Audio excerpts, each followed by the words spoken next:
Hi, Deadlock's here again, and today I'm escaping these Brickfield clones, which are double locked.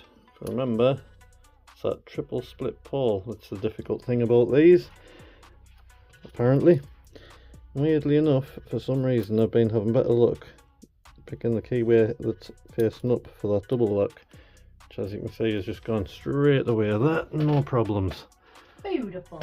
So to get round the problem of that triple split, I'm going to use 3 paper clips. Not 1, not 2, but 3. I'm going to shove them 1 into each slot for the pawls. I'm right up against the hard stop. Push the bow in slightly with the paper clips, and something went wrong, but oh, that's stiff. We're open.